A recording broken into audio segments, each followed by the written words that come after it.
first. I totally defend Susan Sarandon through all of the attacks that she has received, right? Susan Sarandon has been attacked by establishment liberals, by the neoliberal ruling class, by the DNC over and over and over again, right? She's an asset of Russia. She is someone who is kind of like a disruptor. She's been called all the names in the book by the DNC because she refuses to toe the establishment party line. She criticizes corporate Democrats.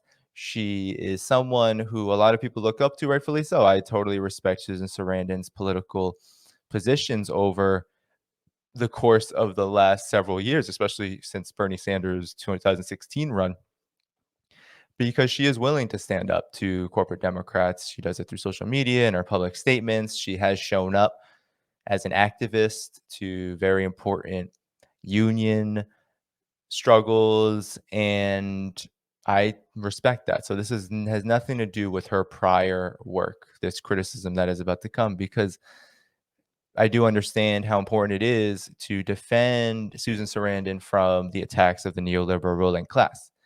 However, that doesn't mean that mistakes aren't made and that these mistakes have significant consequences when it comes to the movement at large, when it comes to left politics at large.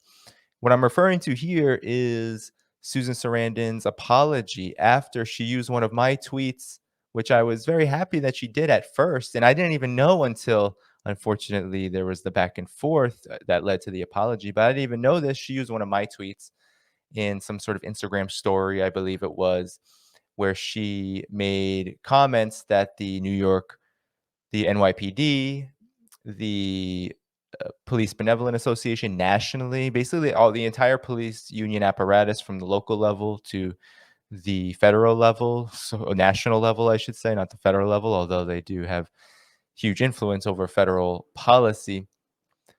They came out and attacked Susan Sarandon hard, right? Because through my Twitter post that she reshared, they jumped on it to say she was insinuating that the NYPD is what fascism looks like. It's not wrong, and a lot of people said she's not wrong, but really they were saying I'm not wrong because I was the one who tweeted it out.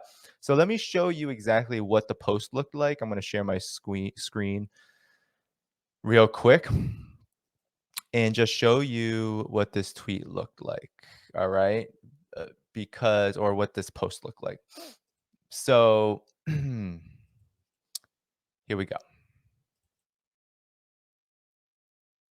All right, so there it is. I hope that's big enough. I can't tell. My screen's pretty small right now. Can you all see that post? I know it's in that format that may make it a little hard. Anyway, so this is what it looked like, right? So she said, right, and this was about the NYPD funeral. And my original tweet, which you can't probably, I don't know if you can see that on your screen, but my original tweet was, I'm gonna tell my kids one day this is what fascism looks like, right? And it was this NYPD funeral, which was massive, right? Just look at how many police officers are there, right? Just look at how many police officers, cops, pigs are filled in the streets. They're filling the streets. All right, so people are saying it's too tiny. Sorry about that. I don't really know how to make this bigger. So sorry about that. It was the only one I could find. I feel like because of the apology, there has been I'm just gonna stop sharing it. How about that? So, all right, it doesn't matter. So I tweeted, "This is what fascism looks like. I'm going to tell my kids this is what fascism looks like." She shared it, and she said, "So if all these cops weren't needed for crime that day, that doesn't that mean that they aren't needed any day?" And then there was supposedly a hashtag.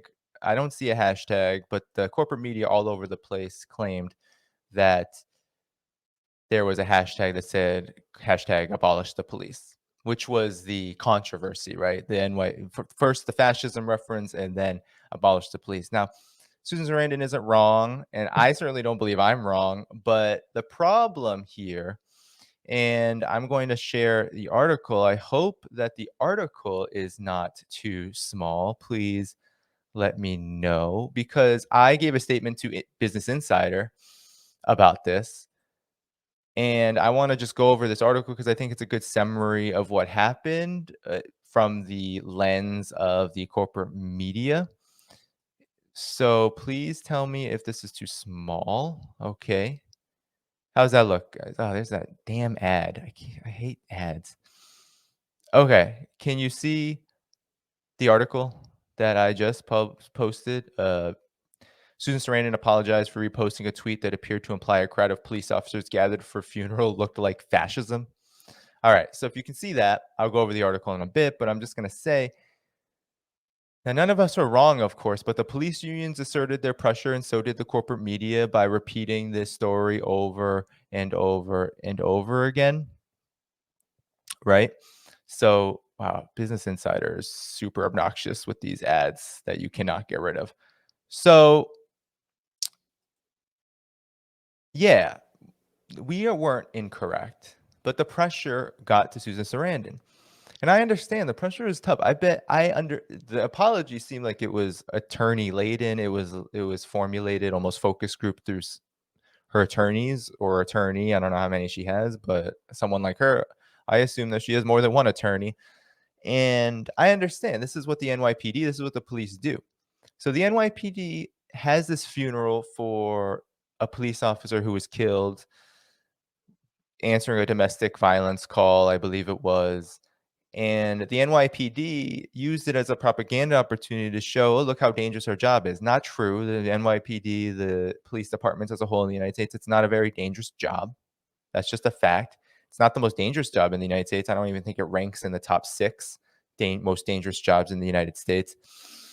And they used this opportunity. They exploited the death of their own, right? Blue Brotherhood, quote unquote.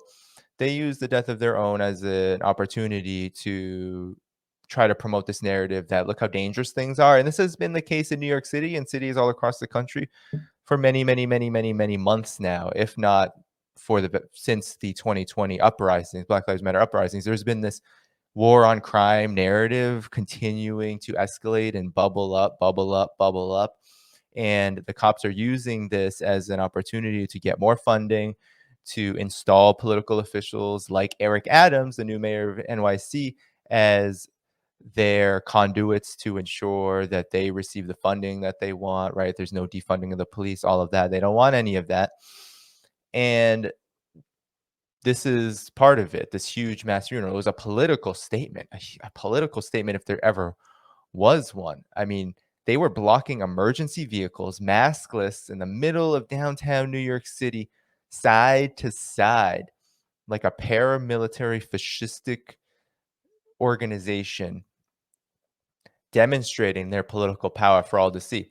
I don't know if you'll remember when de Blasio was in office early in his administration, the NYPD turned their backs on him during one of his early speeches because they believed that he wasn't loyal enough to them. This was very similar in the sense that they were demonstrating their political power to the public, but this time they have someone who's even more friendly to them because de Blasio certainly was no opponent of the NYPD, but Eric Adams is their BFF.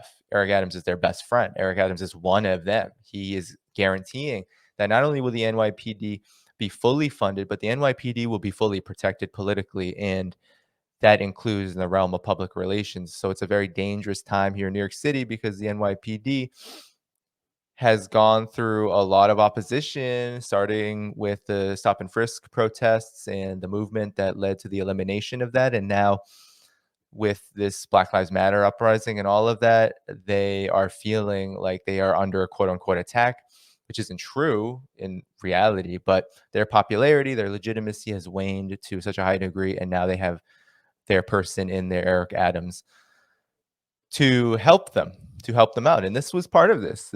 It was a disgusting act. Blocking emergency vehicles, blocking traffic in downtown Manhattan at that time. I mean, how damaging is that for working class people, for poor people who need to get to healthcare, who need to get to their jobs? It was a scene. So let's talk about this article. Let me go through it, okay? So here's Susan Sarandon. I'm sorry about the ad. I don't know how to get rid of that. Let me see if there's a way. It just won't let me get rid of it. So, oh well. So anyway, Susan Sarandon was criticized for a tweet on February 1st questioning police levels in New York City. She reshared that tweet. She reshared a tweet that compared a funeral procession for a deceased NYPD officer to fascism. That's me. That's my tweet. Susan Sarandon apologized to the families of two dead NYPD officers. Oh, it was two. I thought it was just one, but it was two. After sharing an image on Twitter that compared a funeral procession to a deceased NYPD officer, Jason Rivera, to fascism. The tweet from Sarandon, which was posted on February 1st and has since been deleted, featured a screenshot of a January 29th tweet from independent journalist Danny Haiphong, which contained an image of a police procession in New York City, including a parade of police officers, cars, motorbikes, lit in red and blue. The caption on Haiphong's original tweet, which was still up at the time, reads, "I'm going to tell my kids this is what fascism looks like." So I'm sharing this article first off also because this journalist, I actually have respect for her. She actually DM'd me and asked me for a statement and published it in full exactly how I wrote it. And she was willing to, unlike The Hill, unlike CNN, unlike all of these other hack corporate media, so-called journalists, she actually quoted the tweet correctly. Most of these will not do that. They are so scared of the police that they will not even quote the tweet directly. They will only quote and misquote, I think, what Susan Sarandon said. So I got to give props to this journalist because they actually used my statement. And I was very clear with them. I don't want my statement to be used in any way. I don't want to cut up. If I write a statement, you have to publish it in full. And she agreed. And that was great. So keep going. Sarandon, who has tweeted before about being in favor of defunding the police, reposted my tweet along with an image overlay caption that reads, "So if these cops weren't needed for crime that day, doesn't that mean they aren't needed any day?" It also included a hashtag that read abolish the police. It's unclear if Sarandon herself added both the hashtag and additional text overlaying Haiphong's tweet. The image in the tweet appears to be a screenshot of an Instagram story, although it's also unclear if it was originally posted on Susan Sarandon's Instagram account. Yeah, all this is unclear. And then she, on Friday, posted an apology on her Twitter. And here's what it says: "I deeply regret the meme I recently shared on Twitter that included a photo of Officer Rivera's funeral. I reacted quickly to the picture without connecting it to a police funeral, and I realize now how insensitive and deeply disrespectful it was to make that point at that time. I sincerely apologize to the family of Officers Rivera and Mora for causing additional pain during their time of grieving." So I'm just going to stop sharing this because we don't need to hear the yada, yada, yada from the corporate media. He said, she said, they said, all that. I want now just to address the apology and what that really means. So that sounded like it was straight from the Police Benevolent Association's mouth, right? That apology. It didn't sound super genuine. It sounded like it was focus group through attorneys legally. She was obviously threatened. And that's what I asked on Twitter. I said, "Were you threatened by the PBA because of this?" Because that's what they do.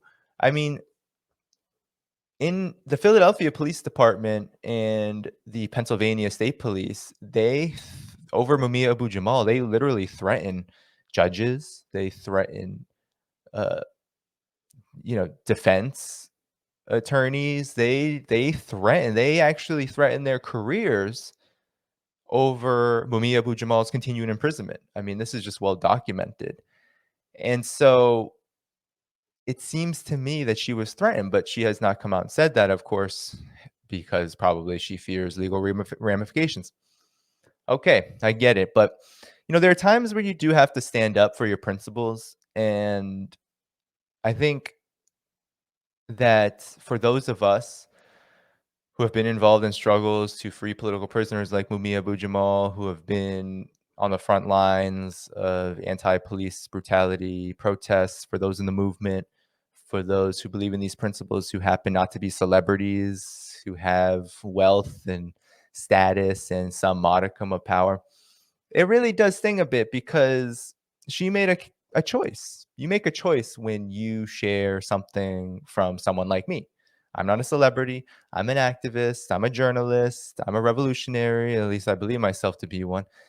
I'm someone who always stands firm to my principles. And because of what she did, I actually received some of the nastiest DMs that I've ever received on social media because she obviously widened the platform from which my work was exposed, right? She widened the access, and more of these thin blue line, blue brotherhood, propaganda, right wing nuts, they all came into my DMs, flooded it. I mean, the most racist, transphobic, nasty things you can think of, threats, people, I'm coming to find you. I mean, this is in part because of Susan Sarandon. Most people who follow me, this is just how it is now. Most people who follow me at least agree with me somewhat. And those who follow me, who don't agree with me, they also happen not to be right-wing nuts or people who, even if they're trolls, they're not here to engage in that kind of vitriol and that kind of harassment,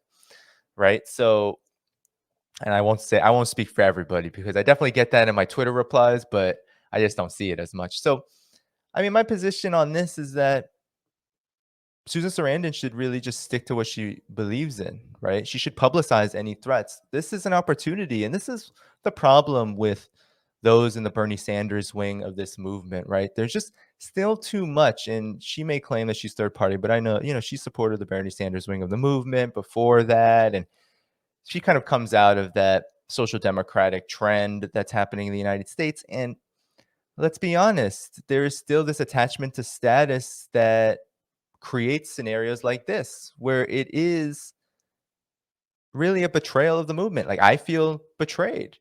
And look, Susan Sarandon doesn't owe me anything, but she owes the movement something. She owes the movement that she claims to be a part of the courage and the conviction to stick by what she believes in, so that those who actually are attacked, those activists, the Black Lives Matters activists like Darren Seal, for example, Ferguson, like these Ferguson activists and activists everywhere who have been disappeared, who have been arrested, who have mysteriously died, right? That folks like that have some modicum of support from people who actually do have the power, the access, the status to provide some protection to some degree, right?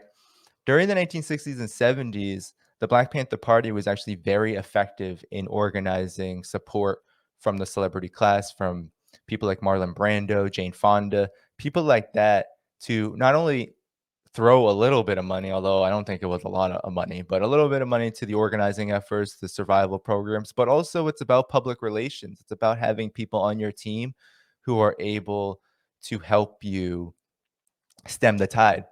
There's stories during the 41st in Central shootout that happened in 1969 in Los Angeles, right? Of SDS members, white SDS members, those with middle class background, actually sacrificing their bodies and saying, no, we're going to protect the Black Panther Party headquarters. And this was done all across the country from police raids, from FBI raids. I mean, it's powerful actions like that that demonstrate real courage. But when you apologize in this way, it is really such a deep concession that it brings things politically backward, right? It brings developments backward, even if it's not to a high degree, it is to a degree that is significant and it must be commented on. So I am very disappointed that she apologized. It would have been better if she had just let the moment pass. But something was obviously happening in the background that we are not aware of, because given this response, it's obviously legal in character, right? I'm sure she had all of the police unions ready to litigate, and they probably threatened to put her in the poorhouse, which the police can do that, right? She doesn't have that much power, right? So I just wanted to comment on that really quickly because no one really asked me. A lot of people have been covering this, and bless Richard Medhurst. He's an amazing comrade. He actually had me on, and that interview will be coming up at some point, hopefully in the next few days, I think. He actually had me on to talk about this because nobody asked me about it. Everyone was commenting on it, right? And nobody wanted to ask me. I was the subject of the tweet. So why don't you just ask me? Just let's talk about it, because this is a moment, right, that reflects not only the overwhelming political power of police departments in the United States, which is an indicator of fascism. It is, right? The US is a society with fascist characteristics. It is literally an imperialist society with fascist characteristics. We should call it imperialism with fascist characteristics, the United States. This is one of them, right? The NYPD being able to do this, the police unions being able to do this, that is just a demonstration of how much influence they have. And let's not even get into, I mean, we can get into just how they keep political prisoners behind the walls. Leonard Peltier, who has COVID-19 right now, is unable to get released. And it's mostly because of both the FBI and the police unions who want to see Leonard Peltier dead. The same goes for Mumia Abu Jamal. The same goes for the New Jersey police state system with Sundiata Kohli, right? All of these political prisoners who former Black Liberation Army, former Black Panther Party members, former Black revolutionaries, or continue to be Black revolutionaries, they are all being lynched inside of prisons permanently because of the police unions for the most part. And Drew bin Wahad, he has an incredible analysis on this because he experienced it firsthand being in prison for more than 15 years. He experienced it firsthand, especially, I mean, he was a New York Panther BLA and he experienced what the New York police system in conjunction with their political, their political influence over the entire state, what that was able to do to him, right? So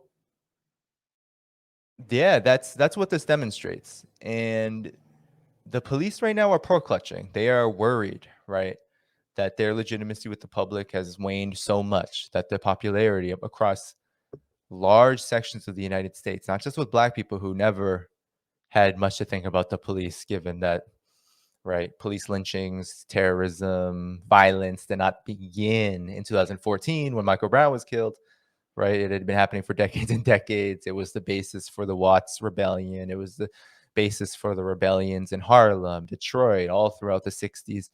The basis for rebellions even earlier than that across the United States.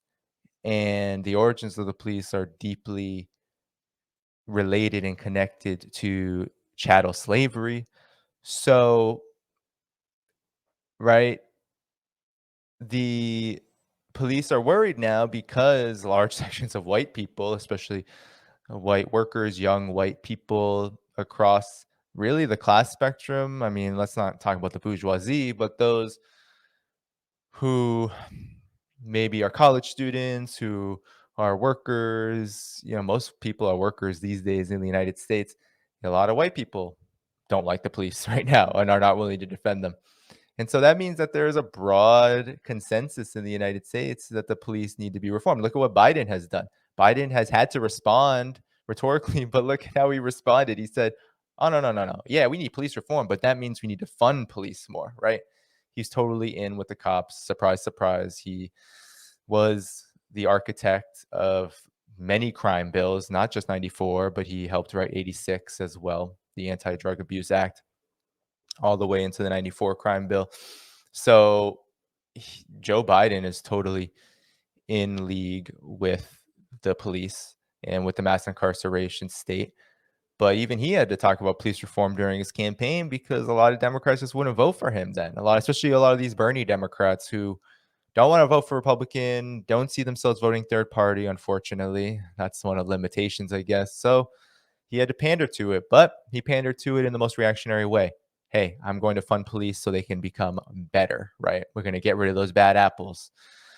And that's where we are right now, right? The police are looking, right? And people like Eric Adams, Joe Biden, right? They don't provide the most fertile ground, but Eric Adams is, and local officials across the country, and then we'll see what happens in 2024. But it's likely that we will see the police looking for more and more space to crack down, to start cracking heads. I mean, they're just they're relishing for that moment, right? Because 2020 was such, I think, a visceral moment for the police in the United States. They did feel like they were under attack and they want revenge. And so we have to remember that this is what this is about with Susan Sarandon. The police want revenge on the masses. They want revenge on the movement. They want to crack heads. And that is what they are looking to accomplish through politics, right? And they're trying to open up more and more political space. That's why I mean, a lot of the Kyle Rittenhouse stuff had to do with that as well, the way that the narrative was being swung around and around and around, right? The cops were playing a big role. I mean, that's why he's going to the conservative conferences and all of that, because the cops are trying to swing this narrative about the rebellion of 2020 as it being violent, as it being something that deserves to be repressed should it happen again. And they're waiting. The cops are waiting. So this Susan Sarandon situation, it's an unfortunate one. I just want to say I'm disappointed, Susan Sarandon. I really am, because if you're going to use a tweet from someone like me, who mostly people like Susan Sarandon ignore, I'm too revolutionary, I'm too socialist, I'm too communist. I don't know, can't touch this guy's work, right? I'm too pro China, I'm too pro DPRK, whatever, right? That's usually, I know. Come on, this stuff may not be said publicly, but we know what goes on in people's heads. We know what goes on in people's heads with people who are less in the celebrity sphere and more politically aligned with us. We know that this goes on in the heads of a lot of leftists. And so if you're going to share something of mine, if you're going to share something, especially if you're going to share something that's so important to the movement, these kind of statements, right? That's what I was trying to do. I was trying to make a statement, connecting police to fascism, get people thinking. Why would I say that? What about the police would make someone like me say that, right? I'm trying to get people thinking here. Her apology is the opposite of that. Her apology says, oh, no, no, no, no, I was wrong. And now she's telling millions of people that she's wrong, that there are moments where the police deserve our empathy and our sympathy. She, through her apology, reinforces this notion that cops are just people too, rather than an apparatus of the state. That no matter who you are inside of that, the purpose, the role, the interests behind the police are in the lead, they're in the vanguard. You cannot individualize that. We're not here to organize cops, right? We're here to build a strong enough movement from which, if there are cops who don't want to be part of the slave catcher apparatus, the police state apparatus, good on them. We'll welcome them with open arms. But we're not here to organize cops. We're not here to say the police are workers too, right? We can't do that. How can we do that when they're killing working class people? They're killing black people. They're killing working class people, 1,000 per year. We can't do that. They're funneling people into a 2 million plus prison apparatus. If they're not killing you, they're terrorizing you. And if they're not terrorizing you, they're intimidating you. And if they're not intimidating you, they are there to do all three should you get out of line. That's the reality of policing in the United States. That is what it's all about. It's about protecting and serving capital, protecting and serving the elite. Susan Sarandon knows this, but she apologized for it anyway. And so that's my message to you, Susan. That's my message to all of you who have been following this. You got to stand by your convictions. You got to have the courage. You got to publicize those threats. Sometimes you got to take risks. And I get it. The movement isn't in the place where maybe that seems available. But then I think the original decision of sharing it should not have been done, right? When you're a revolutionary, your actions, everything that you do, everything that you say has consequences, and you know that. You know that history is constantly moving. You are a dialectical materialist. You understand that everything is changing and that contradictions are constantly struggling with each other and are constantly in motion because of that struggle, and that eventually those contradictions will transform in some way. So, with that said, you know that your actions do matter, regardless of whether you think that they're not making an impact. What you say and what you do does matter. And Susan Sarandon seemed to forget that, based on probably what was a real nasty, legal oriented attack on her. I'm sure they're threatening to sue her. I'm sure they're threatening to use the deaths of these cops as defamation, something like that. And they wanted to bleed her. And I'm sure she was worried about that. And that's just the objective reality of the situation, guys. So that's my comments on that. So, all right, we're moving on from Susan Sarandon.